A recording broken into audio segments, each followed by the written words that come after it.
Michael Ketchen, episode 4 with a good special guest. Matthew Hitchcock's back and Ian Bishop. Ian, thank you for coming up. Thanks for having me. Well, we're excited to have you here. We just got done our session. So Ian is our how do you describe yourself? What are you self-described as? I help entrepreneurs, small business owners build custom operating systems and coach their COO, director of ops manager. It's a really fancy way to say a very good consultant for business operations. Is that a good way to say it? Yeah, basically, like I just noticed that like most entrepreneurs, like CEOs are just like born that way, right? Like they just... What do you mean they're born that way? Like they don't go and get a particular degree to become an entrepreneur, right? There's like some hardwiring involved, I think. There's some like life experience, hardwiring. The guy that goes and gets an MBA isn't on the trajectory to become like a real estate investor, an entrepreneur that's going to go start something and like play that risky game. Conversely, in the C-suite, you're going to have like a CFO that goes to school to get an accounting degree, become a CPA, all that. But for operators, COOs, there's no like path for them other than experience. And so that's an interesting takeaway. Yeah. I never thought of that, but that does make a lot of sense. Yeah, and so my experience was, I've been a part of growing a few different businesses and felt like, I know how to go from here to here. And there's a lot of people out there that don't, and so I can accelerate that learning for COOs, director of ops that are trying to do that. You're accelerating the fuck out of us. And I'll tell you that right now. We had our session today, and I feel like I'm still feeling the pain. I don't know how you feel. I'm still... Yeah, no, it just seems like there's a lot of work to still be done, Yes. which we knew. And I was saying earlier, I mean, we've gone through iterations in our business where we hit a wall and we have to kind of figure out and recalibrate. And then we're going through the next, right now, reiteration. We're trying to calibrate and get to that next level. And that's why we have to hire someone like Ian to come in and help us out. If you want to feel like you're absolutely terrible at business, just hire Ian, because Fair. he'll show Very you all your warts real quick. Mm-hmm. You guys are super prototypical. There's stair steps, right? Like guys get stuck at 1 to 3 employees, where it's like, you've got a VA, an admin assistant, but like you don't have any like revenue generating employees. And so usually there's like some limiting beliefs there where people get stuck and they don't see employees as revenue generating. They just see them as an expense. Mm-hmm. And then once you break through that, you get to the stage where you're somewhere in like 7 to 15 employees. Mm-hmm. But you also have a stair step there where guys hit a ceiling because they can't hold more people than that accountable. So they run into like a managerial leadership problem. And I think this is like an epidemic where entrepreneurship has thrown the baby out with the bathwater when it comes to anything corporate.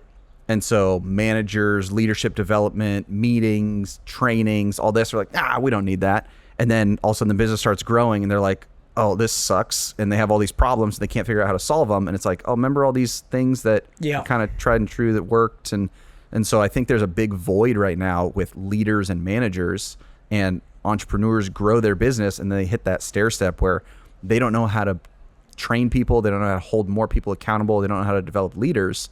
And so then they have that another plateau at like 15. Because what happens is you have to reinvent the business to go from 1 to 3 employees to then get to that level. So you got 15. Mm-hmm. To go from 15 to 25, you're also adding in some layers of accountability, right? And you're having to reinvent the business a little bit. But the business at 25, in my opinion, doesn't look that much different at 125. So you feel like that's the breakthrough, because where we're at right now with full-time and part-time, we're right in that 10 to 15. Yeah. Probably actually 15 you had in part-time when I think about it that way. But like what I've been telling people, one of the reasons I was excited to have you on, I've told Matt, like... You've been telling people that? Well, I wasn't excited to have you on. I was telling people, No, I think I'm a really good real estate investor. And what I tell people is I'm learning to be a business owner. And it's very different. And I think that might shock people when they're starting the journey. But like you just said, like we went from us doing everything where you can control the outcomes, you can control the stresses, to you build a system that works through your lens. And I saw this kind of firsthand education. I talked about it, but even we still weren't prepared for it. Whereas now it's like, I'm trying to take my urgency, my vision, my system, and I'm trying to get that into an employee's mindset to move with, Dan Martell, who I know you're a big fan of, great book, Buy Back Your Time. Check it out if you haven't. Says it where with an employee, 80% of anything is 100% awesome. And that is such a mindset shift for an entrepreneur who's used to like we've got to optimize. We've got to optimize. And we're trying to get comfortable being uncomfortable with that 80%. And that's what's led to our work with you.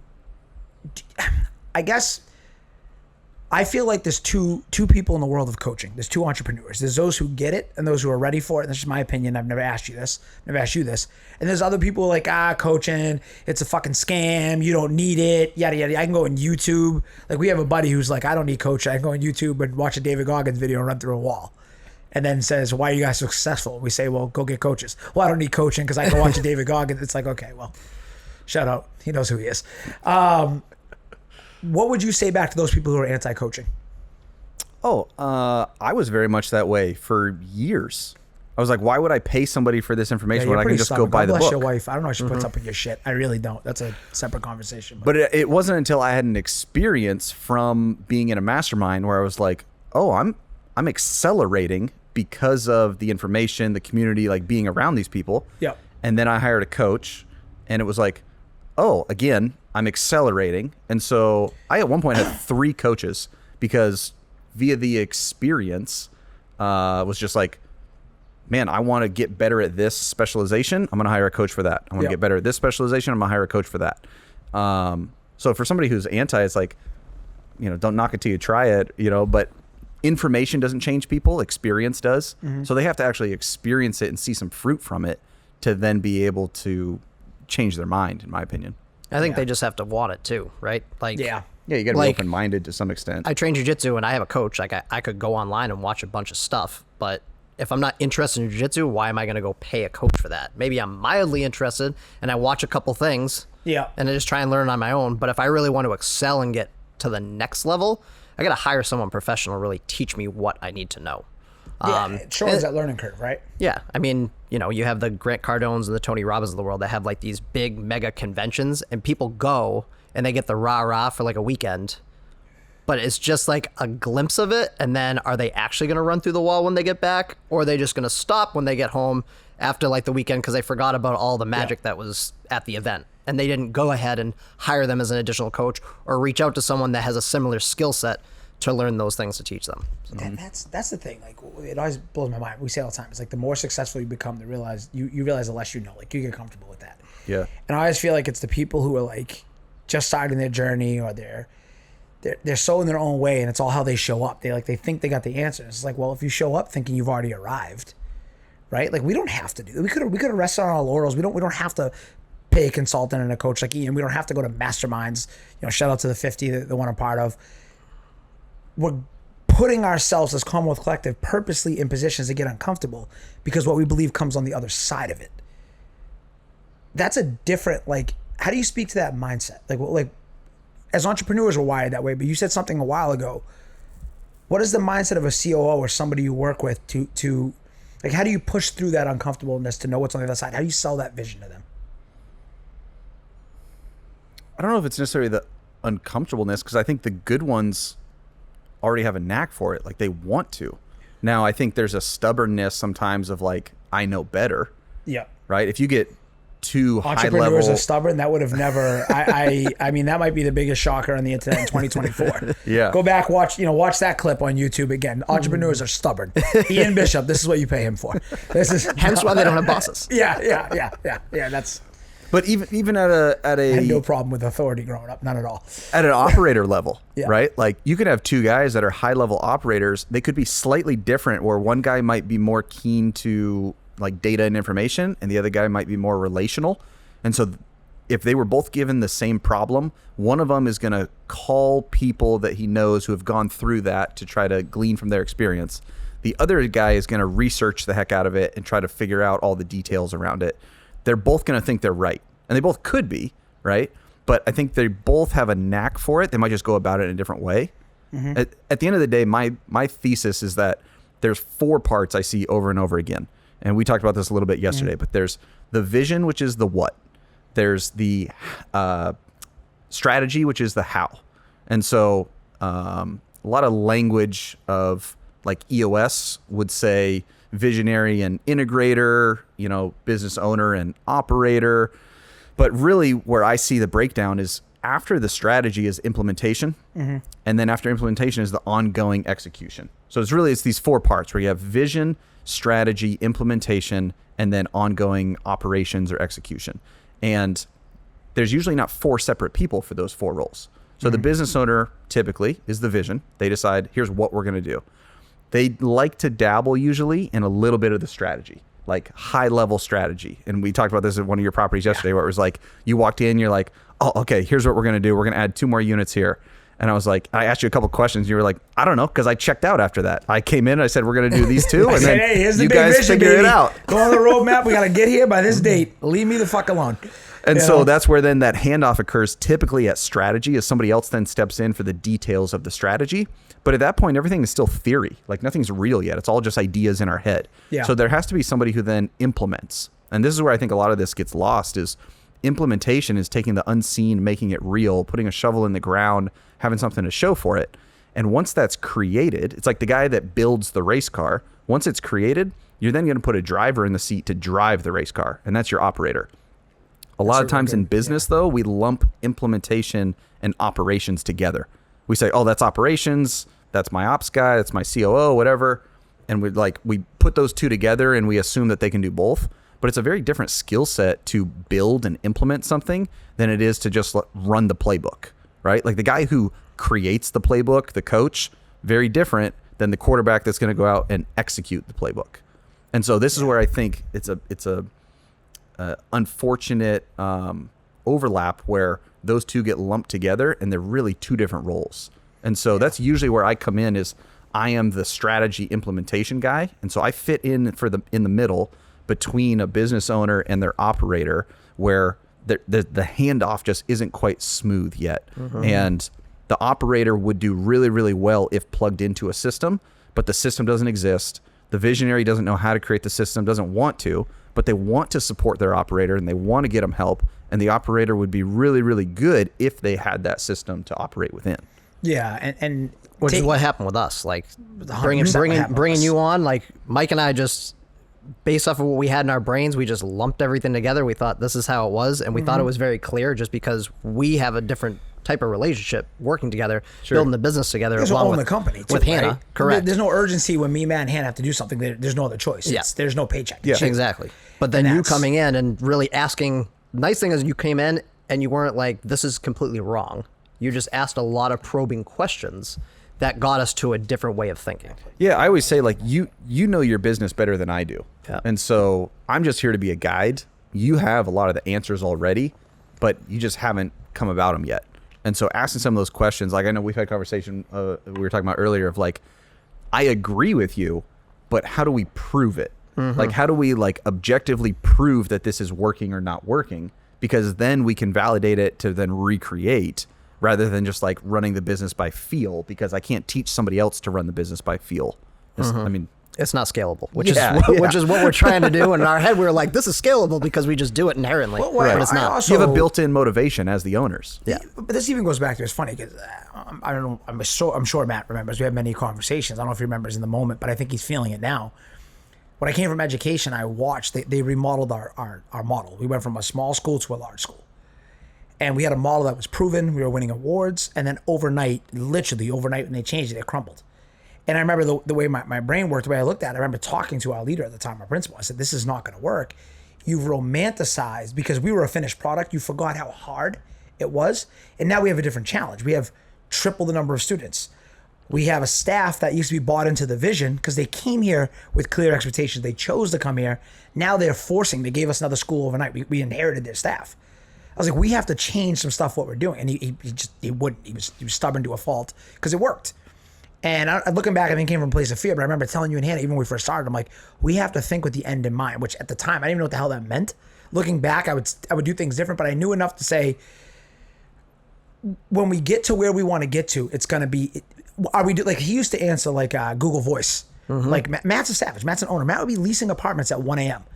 And I used to tell him, I was like, this is great for right now, but there's very slim chances we find somebody to lease apartments at 1 a.m. on a Saturday. Like, you're just built different. You own the company. Yeah. So how do we put that down so we find a person that will be, as Dan Martell says, 80% of 100% of Matt? It's been hard. It's an ongoing challenge. But like, I want to go back to what you said before, because I don't think it gets talked about in real estate enough. Everyone says, like, you hear the cliche, you make your money on the buy. You do, but you preserve your wealth on the execution. And operations is so big. I see a niche, and I don't know how many real estate investors you're working with or not. I remain amazed at, to me, the real power of real estate is the repeated cash flow, the cash out refi, the long-term appreciation. That all comes from your operations. I continue to be amazed at how many real estate investors are bad operators. Do you see a niche and an inefficiency in this market based on the experiences you've had? Yeah, I mean, I think this comes back to a conversation we had a couple months ago where I think I look at it like an equation, right? You've got the strategy times the execution. Like and this is my original thesis before I added in like the vision and the implementation, how it all kind of fits together, was you've got the strategy times the execution, and that's going to give you your result. And so over time, as the result goes up, can we correlate directly? Is it because we're executing better, or is it because our strategy is getting better? And I think there's an inefficiency around execution where, to use your term, you cover up some warts. Yep. Where you are getting better as the business you were owner. Gonna say wicked smart. I was like, we don't say fucking wicked smart up here. Okay, Hawaii, Wicked smart. Boy, we don't say that in Boston. He thinks everyone says that. But that's where I thought you were going with it. I'll give you a quick tangent. So we were, I think Too it was many Ben Affleck films. I think it was the second 50 meetup, and Mike gets up and he says he starts to talk about something. He goes, but I'm not that smart. And me and Matt Francois, shout out Matt, both of us in unison go, nah, you're wicked smart. Yes. And this is when I realized I paid tens of thousands of dollars to join a mastermind with idiots. This is when this happened. So thank you.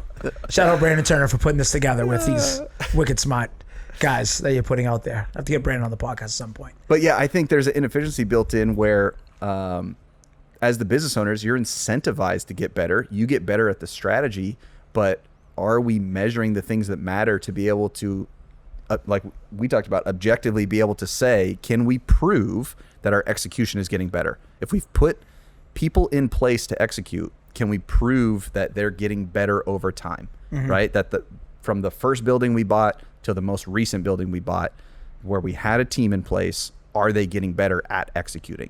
Are our timelines getting shorter? Are we coming in under budget? Like, are we measuring anything that we can point to and be like, yep, they're getting better at this? And I think a lot of times there's not. And what it really is that the business owner is getting better at different strategy components. And so the result is better. And so we just see the result and we're like, we're getting better. Everything's all good. Yeah. That's a really good way to put it. And I think that's the pitfall we're trying to avoid. Is, again, we don't want to rest on what got you here won't get you there. But I also think one thing we're struggling with, there was even a conversation we had before we came on air, are we now overcomplicating it? Do we go back to, like, does Matt do the training to then give it, this is the exact way I want it? Are you better off letting them create it? Like, are we going too far in the left field now? Do we got to bring it back to center so it's that balancing act, right? And what we try to anchor ourselves with, and I think a tip everybody should do if they're not doing it, is what is your time worth? Right. And that's what we always talk about. Like, I have the hourglass analogy where, whatever you want, 10, 100, 1,000, 10,000, 50,000, whatever it is, figure out on that, your decision making as the entrepreneur, and figure out what your threshold is. And what I try to do, for example, is I'm trying to stay above the $1,000 an hour task. We're trying to delegate that out. Because if I'm working, and this is back to what we said earlier, and I think this is a fine line I love both your inputs on, is how do you not get sucked back into that comfortable, warm place where it's like, I want to go fix the relatively minor problem, but it's a problem and I don't like it, versus, okay, well, every minute I take to fix that, because that's the pushback, right? Against self-managing and all that. Well, now you're not growing, you're not doing deals. What would you say in response to something like that? If someone comes and says, well, I don't need to worry about operations because I need to grow the business, and inefficiencies be damned. Yeah, I think a lot of the time there's a need to be needed, What do you mean? From the business owner. You're saying I have psychological issues? There's You're attacking me right now? an ego piece at play, right? I feel like he's talking to me, man. There's a Bring quote the fucking guy on. He's phrase. attacking me. There's a quote Speaking phrase, of whatever it is, that says the more valuable you are to the business, the less valuable the business is.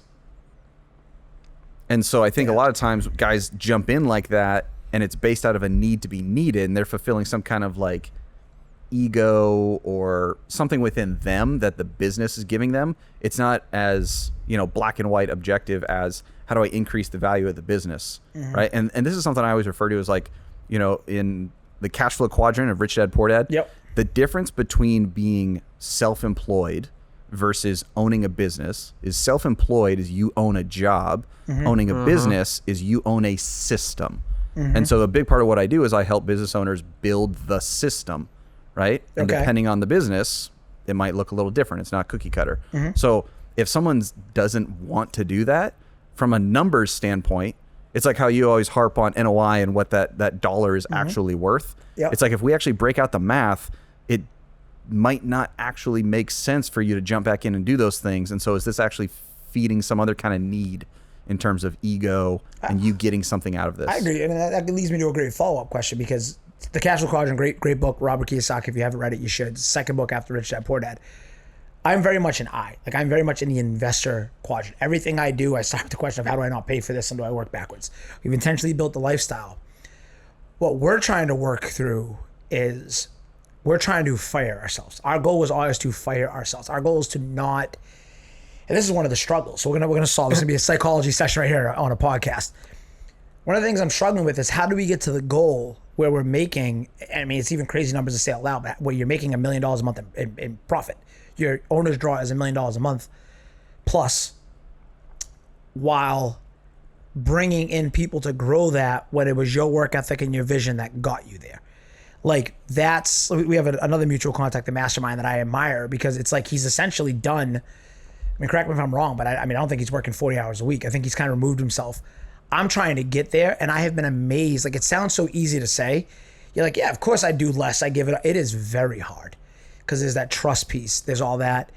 How do you help me get there, Ian? How do I get there? How do I, like a day like today where we had the team, we had the debrief, now we've got these 50 problems that need fixing. We're personally guaranteeing the millions of dollars. What would you say to somebody who's trying to get there? Because it's our name on it. But to your point, if we step back in and we solve these problems, that's great. We solve the problem. We gave ourselves a job. Exactly. And now we're not buying new deals. We're not raising capital. We're slowing down, firing ourselves. How do you handle that? Basically, like, how do you transition from like kind of like loosening your grip a little bit? You think my grip's pretty tight? Is that what you're saying? You know this is going to be recorded. Like, people listen. People are watching this, so you better watch out, because now everyone's going to see you attacking. I'm just trying to clarify the question. Send it to Bianca. Yeah, what I'm saying is, you now know where we're at. We're trying to fire ourselves. We're trying to get out of it. Yeah. While still having your name and your brand. How do you do that? Because what we know, what we want to do right now is focus on capital raising for our investors, because a lot of our investors are friends and family. They're people that are in these deals that we're trying to bring them on this journey with us now. That's one of the reasons we moved to our syndication model, the way it's structured, was to bring friends and family with us. How do we, knowing that's the best use of our time, how do we get comfortable firing ourselves and letting, like, for example, the session we had today, should we let our director of operation and you figure it all out? Should we step back when you're the visionary of the side of the company? How do you handle that? What do you think about that? Yeah, I think this is another like big mistake people make is they read the book or they see the YouTube video or whatever, and they're like, oh, I just need to be completely hands off, and they go so extreme from one end to the other, and they don't have like a progression plan, right? So like one of the things gradual release. Yeah, that gradual release, and that's why I asked like the death grip, right? Because it's gradual. Like one of the methods that I was taught was, let me show you how I do it. Let me see you do it. Now you go do it. And so it creates this progression, not only tactically of someone learning the skill, but also like trust wise, where you get some reps in to be able to be like, okay, you see how I'm doing this. Let me explain it. Let me teach you how. Okay, now let me see you do it. Nope, not like that. Yeah. Okay, no, hold on. You not like that. Like, and you can correct somebody along the way. And then it's like, okay, go do it. Check back in with me. How did it go? Now that you were all by yourself. Teaching, it's almost like for understanding. That's it's what like teaching. Yeah, if you're like teaching a 16-year-old how to drive a car, you wouldn't expect them to have never gotten in the car and just like jump in a driver's seat, right? They're going to sit in the passenger seat and you're going to talk through like, hey, see how the light's turning yellow? I'm going to start to slow down right now. Like, you're going to process some of that stuff out loud so they understand. Yeah. Right? Then you're going to sit in the front seat while they drive. And you're going to be like, hey, make sure you put your blinker on. Hey, look over here. Hold on. Come to a full stop. Like, you're going to walk them through that. And then one day you're going to give them the keys and be like, okay, just like go to the store and come back, like 5-minute trip. Okay. And then you're going to like, they're going to come back and how did that go? Okay, good. Okay. Now go to the other side of town, 15 minutes. Okay. Come back. How did that go? Right. And like, you're going to like kind of baby step it. And so I think a lot of people don't set up that progression and instead just go like all in on, well, this is what I should be doing. I'm just going to let go completely. Yeah. And that goes against so much conventional wisdom. And I kind of agree with you because what we're uncovering, we went from an extreme to an extreme. And that's kind of what we're wired to do. We go fast. I mean, like I told you, like we've doubled our staff in the last 12 months. We've doubled our payroll. Now the portfolio's grown, so you can say, and I feel like that's where you get a lot of, well, you know, why change anything? Look, you're growing, you're doing all these buildings. Okay, well, eventually though, what you're breaking is gonna bite you a little bit, right? I mean, would you agree with that? Do we almost need to slow down a little bit? Like, what advice would you give to people trying in our position right now? I think that we could slow down to an extent. I think it's like kind of like it kind of reminds me about when we first started. We had our W-2 jobs plus we were doing this. So it's almost like now we have to think, all right, we still want to do the entrepreneur side and not have a job, but we still have to be semi in the weeds a little bit for that handoff that we're trying to accomplish. And then once we get there, now we can remove ourselves. Because you're building that foundation at a scale. In theory. That's what I feel like we're doing. I feel like we're laying the new foundation, and it's a little messy, right? Sometimes you got to knock down a wall and really the brick. Yeah, it's like very messy. like I said earlier, like you have to relearn how to run the business, right? We were talking about another friend of ours where, you know, his first business, he was intricately involved in it. He was in the weeds. Like he self-admittedly was like, I was the cog, I was the bottleneck, but because of that, he knew how to make all the decisions. He had total confidence in it. Right? In his new business, he has an operator in there. He's not as familiar with the niche. And his words were, I don't have my foot on the gas, but I also don't have my foot on the brake. I'm just kind of hovering because things are going well, but I don't know if I should floor it right now because I'm not so intricately involved that I know things are going to keep going well. Yeah. And so he's having to relearn how to run his business off of trusting that he has the right people in place, leading them well, managing them well, and then looking at data and making decisions objectively based on how we're executing. Can I keep doing this, or do I need to jump back in, or do I need to correct this? Because I don't know that jump back in is necessarily the solution. I think sometimes it's just a learning process. You're like, oh, well, that didn't work, so let's try it a new way.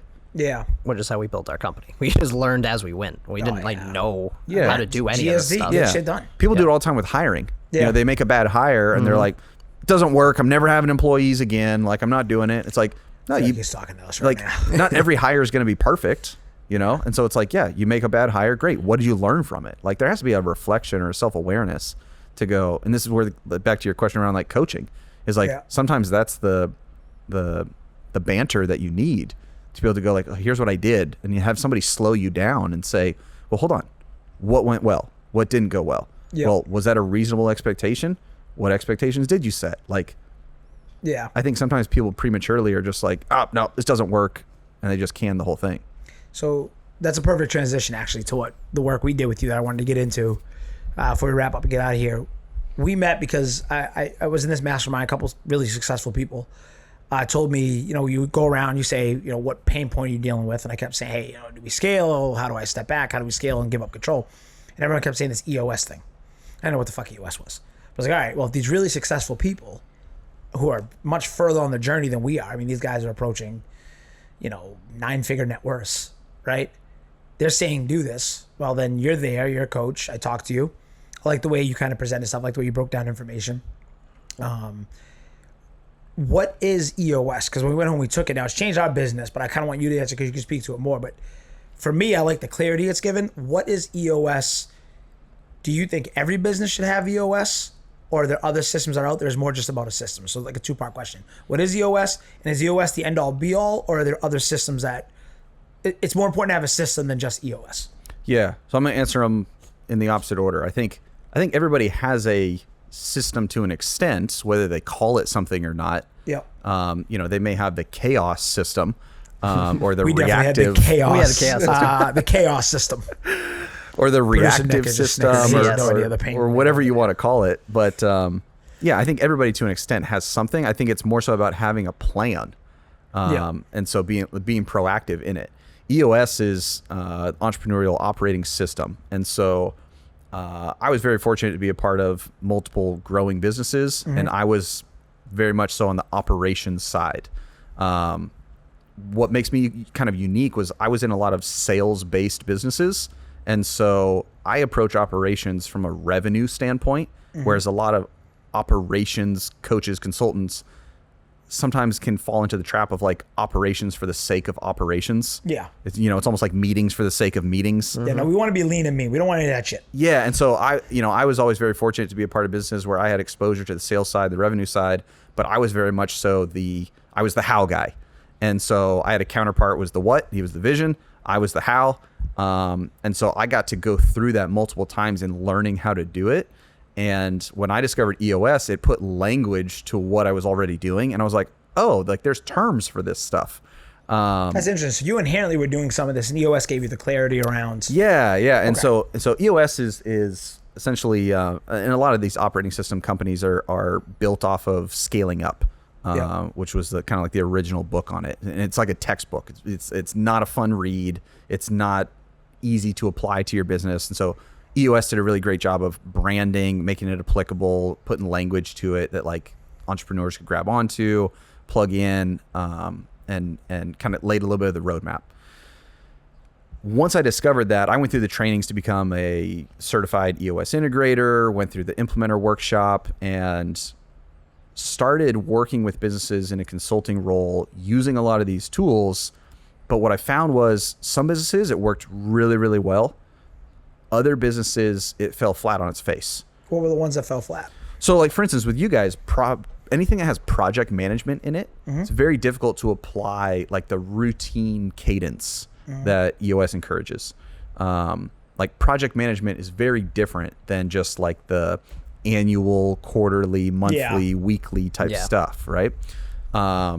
So I took that and I took a lot of those frameworks and I applied that with clients, and then I found the shortcomings and went like, oh, this needs to be customized. This needs to be custom tailored.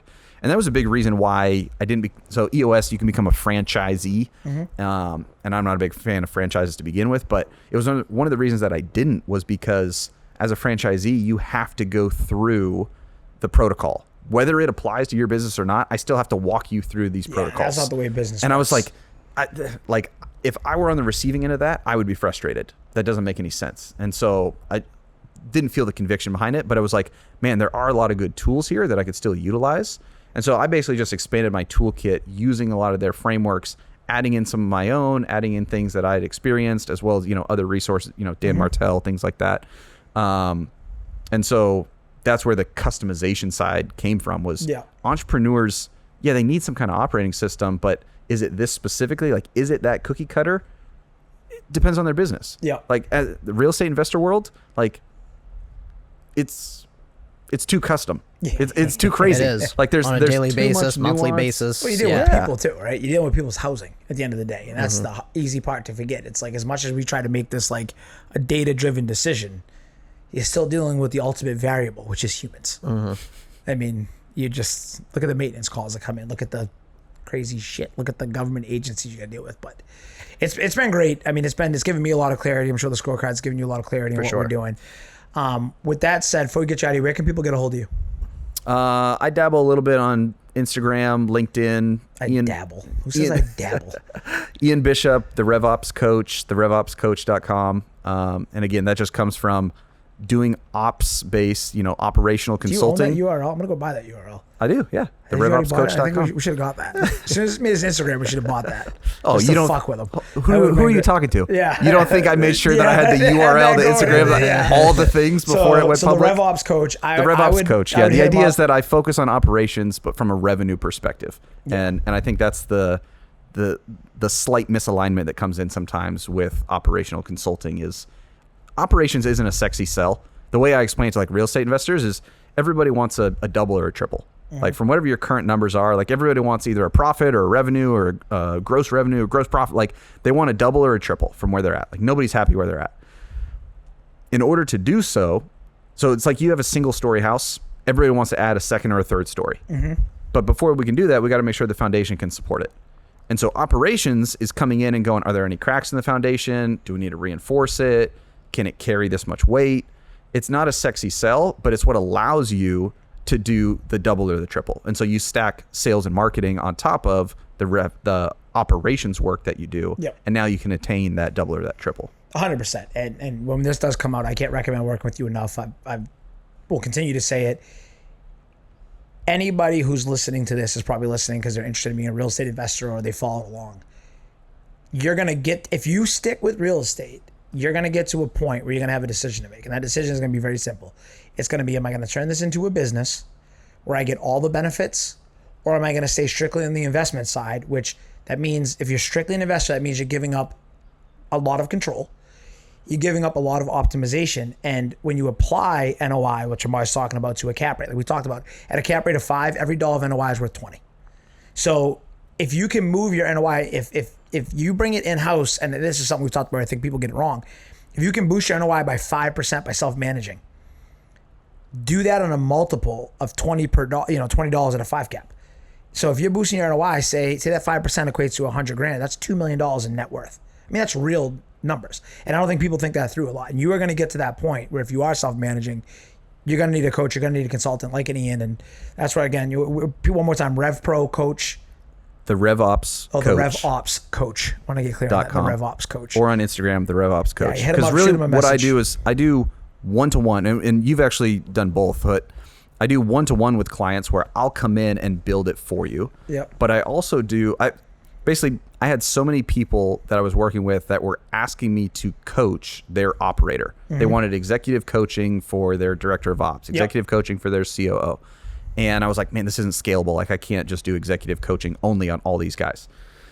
I do executive coaching in that realm, but what I found was these guys, I'm having the same conversation over and over. Like, these guys have some of the same challenges. Yeah. And so what I've done is I've created a program for operators where the visionary, the business owner that wants to support their operator, whether they want to get him executive coaching or they want to help him within the business, but they don't know how. They're like, I'm not wired that way. I don't think that way. Like, I just want us to get to this end destination, but I don't know the playbook to give you to have you run, but I know you could if you had it. Mm-hmm. So basically the fork in the road I've created is if your operator's tapped out, he doesn't have capacity, you need to introduce new capacity, right? You need to introduce some additional, person who can execute on that strategy and implementation. So that's where I come in one-to-one.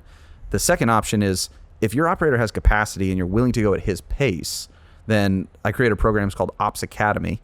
And coincidentally, I have a real estate cohort within that. Mm-hmm. It's essentially just an accelerator for operators where it's executive coaching, it's group coaching, they get access to interviews, things like that with other operators so they can become better operators. Yep. And so that's kind of the fork in the road. If you have an operator in place, you have to have an operator in place either way. Yep. But if you have an operator in place that needs help, you can just plug them into Ops Academy. You don't need me necessarily to step into your business. But if you're growing rapidly, your operator's already tapped out and you need to introduce new capacity and you still want to move quickly. I mean, it's one of the things that we talked about early on was I said, are you willing to go at their pace or do you want to go faster? And it was a little bit of a loaded a loaded question, right, that I knew the answer to. Yeah. But yeah, it's like if you want to go faster, you need to introduce new capacity. I want to be done yesterday. That's where I can come in one-to-one versus if you have an operator that just needs a little support, Ops Academy is also a great option for them to get them some help without having to have me jump in full-time or part-time into the business. Awesome. Cool. Thank you for being here. Matt, thank you for being here. And thank you guys again for checking it out. And as always, bet on yourself.